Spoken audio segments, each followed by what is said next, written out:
Alright guys, welcome back. Today we're going to be doing story part 8 of 3.2. Let's get started. The quest is called Choices. I have no desire to wait for the lording to emerge from this puddle of self-pity. We have important matters to attend in Ishgard. Okay. So we're going to Ishgard. Back to Ishgard.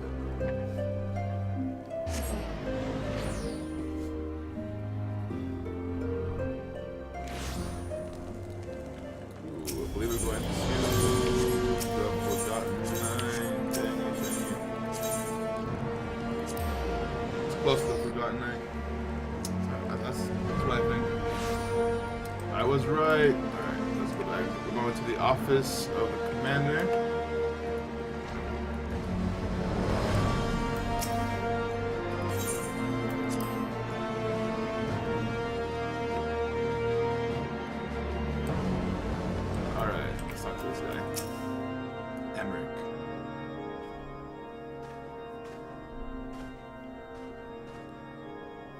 Word of the demonstration and its resolution outstripped you, Igneel. Every man, woman, and child of Ishgard has heard the late. 'Tis rumored that my youngster's lack of judgment was to blame. Of course, such stories are prone to exaggeration. What exactly came to pass?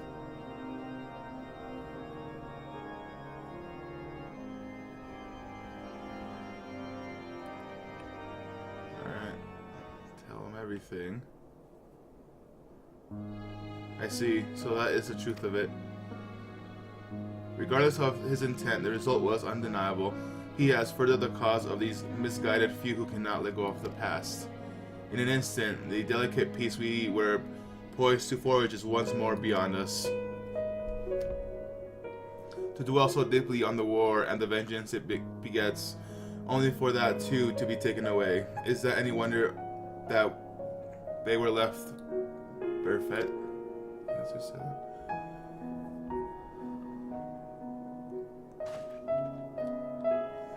For what was this sacrifice? Have we not to show for our suffering? I thought peace a sufficient slave, but mayhap I was mistaken.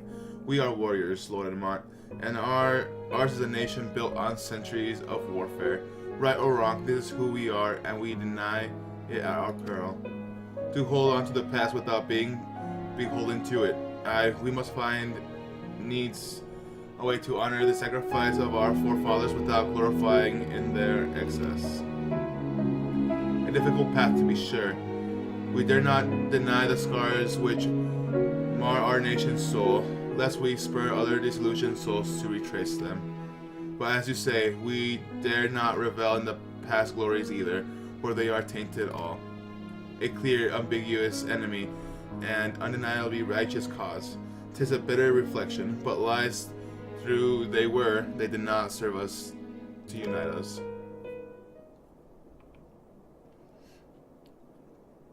No truth will ever serve as well, I fear. Yet we are not without options. At our last meeting, a proposal was tabbed by the other members of the Eorzean Alliance for a joint military exercise to strengthen the ties between our nations and test our readiness to meet with a common threat. I had thought to delay these exercises until after the peace conference, but mayhap a grand melee would just be the thing to lift our guarded spirits. Better still, an occasion for the Temple Knights to take the field as allies. An unfiled Ishgardian force filled with men and women from all walks of life, which would stand against a coalition of the allied nations' finest. Posted by Ishgard in the shadow of the gates of judgment, a victory under such circumstances would serve as repayment, nay, a declaration to all and sundry that we are as strong and united as ever. Such a victory would do much to fan the flames of patriotism. It is true, but if we should be defeated, though, even to pour our own against the cream of the three nations, might be presented as a triumph. Very well, you may count on my support, but what little it is worth. However, I have a request. I would have my son, Emernel, take part of the grand melee. By his deeds he has brought shame upon Ishgard, and by so his deeds I would have him bring our nation honor. As you wish, my lord. If that is his desire, then it shall be so. Now then, we have no time to lose, Igneel. Would you be so kind to deliver my instructions to Lucia, and ride the alliance leaders at once and begin making arrangements for the grand melee? Should you chance to see my son, pray inform him of his duty. If he has not already returned, he will soon enough, making every effort to avoid me.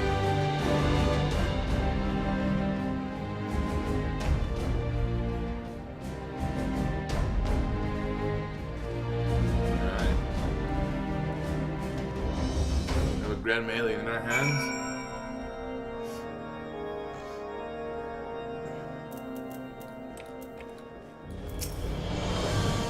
So that is the solution, a grand melee to unite the people?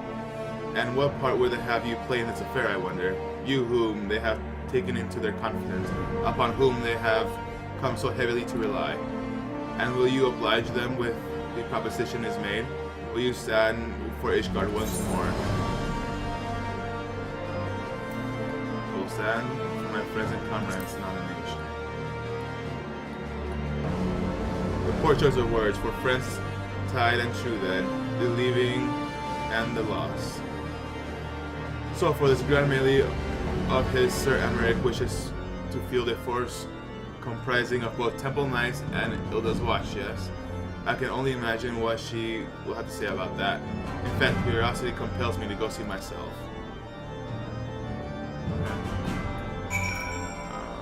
She's right there already.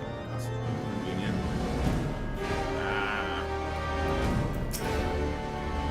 Well met, Igneel. Have you spoken with Sir Emmerich?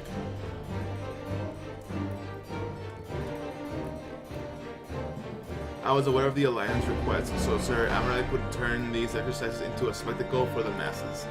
It is not that I doubt the efficiency of such a plan. Indeed, I know its effectiveness only too well, having witnessed it firsthand. Nevertheless, it has not once given me a reason to doubt his intentions. And these are desperate times indeed. I will select knights for the event forthwith.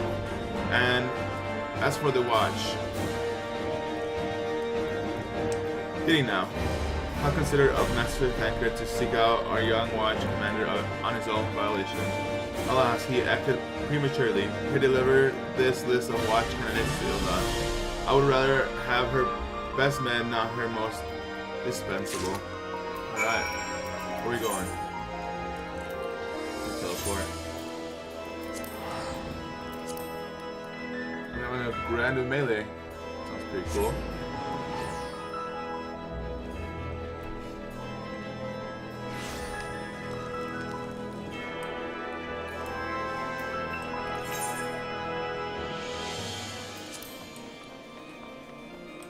Is it this way? Oh, is it? Missed. Down here? Yeah! Alright. Thancred's been telling me about Sir Emmerich's grand story. It's alright. Seems we're expected to join in. It's nice of him to invite us and all, but I hope he knows what he's doing, because we ain't dressed to death with professional blatant soldiers. There's this letter. Well, it seems the first commander's gone and handpicked her guests. Can't say I disagree with the choices, though. She's got a good eye. Will you be fighting too? Again, that is by the lads if you were. Might take their minds off getting their hides tamed and all. Think about it, eh? I did ask, but haven't you seen our favorite lording, have you? I thought not. On the assumption that he is not to be found in his father's loving embrace, I suggest we split up and look for him. I will search Foundation and use the pillars. To the pillars!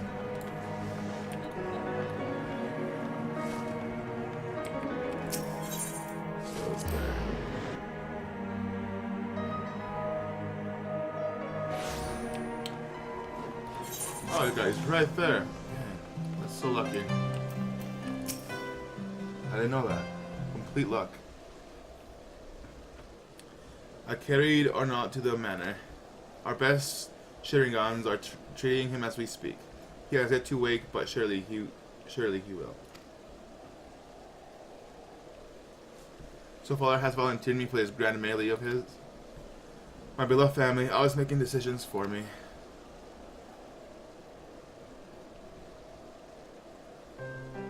It's not like that. It's just, oh, you wouldn't understand. How could you? You are a free man to do you want to be, whereas I am a son of a house for Rams. Don't you see? My future was determined before I was born. What I could and could not do. Right or wrong, that was the way of it. Until the old order began to crumble, now we wander amidst the rubble, searching for a purpose, for a place. All around me, brave men and women rise to the occasion with faith and conviction. They declare themselves to their cause, but not I. I was terrified of making the wrong choice, which is why I let better men make them for me. Do this, do that, take this duty, guard the conference. I suppose I had convinced myself I was above it, until your friend showed me otherwise. When I saw Hornalt, I wanted to scream. I wanted someone to blame, but in the end, there was only me. Only me. So you see, I cannot meekly bow my head and accept Father's command. Such cowardice is what brought me to this point. I will go to Sir Amric, and I will make my own decision. Alright. He's like rebelling against his father. Alright. Where are we going now? Oh, back to the Forgotten Night.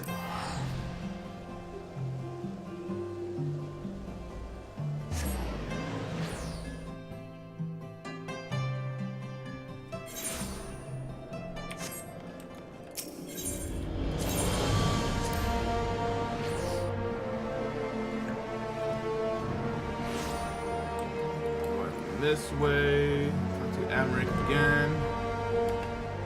See what happens when they talk and all that. Just let me in. Thank you. Alright.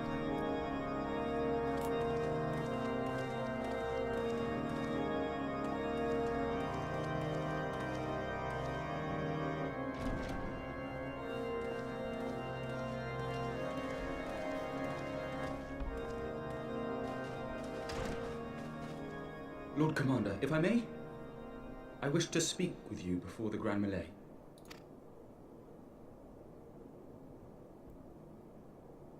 Proceed.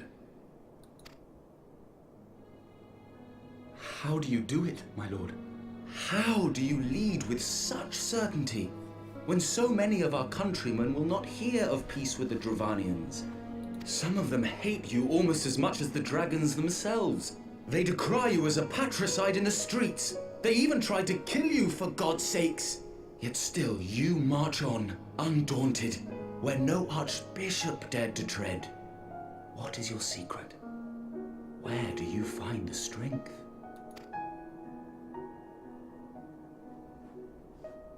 For centuries, our nation has been punished for the sins of our forefathers.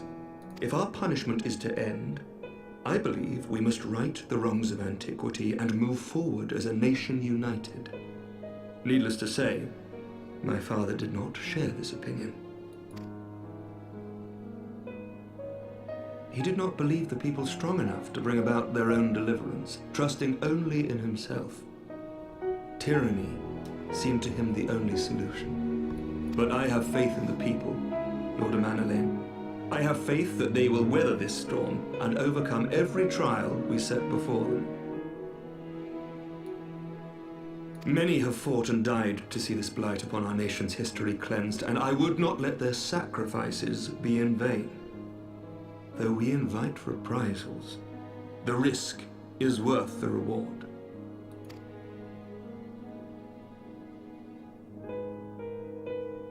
I want to believe I do.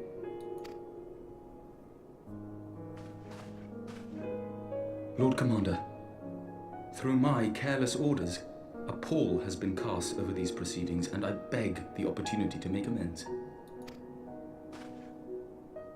I, Amanalain de Forton, do hereby request leave to take part in the Grand Melee.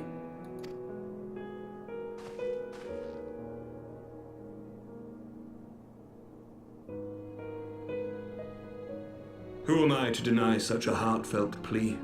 We would be honored to have you join the fray, my lord.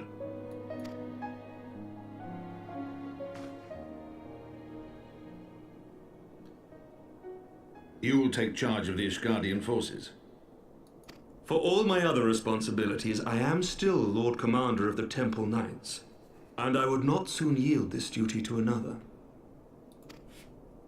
The esteemed Sir Emeric leading the Temple Knights and the Watch into battle along with my youngest.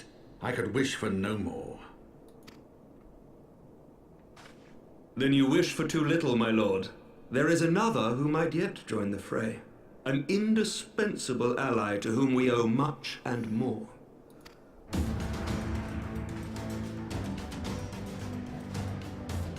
An adventurer beholden to none, who nevertheless chose to champion our cause, who has shared in our suffering and in our glory. A warrior without equal, who I am privileged to call a friend. There is no one I would rather have fighting by my side. I ask this in full knowledge of your obligations, and will not think less of you should you refuse. But if your conscience will allow it, might you oblige me, my friend, one more time?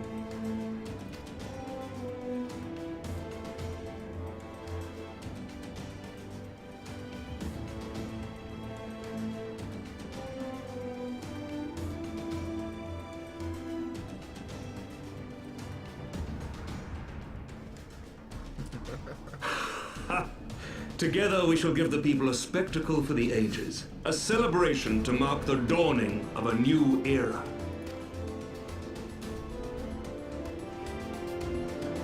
That's cool.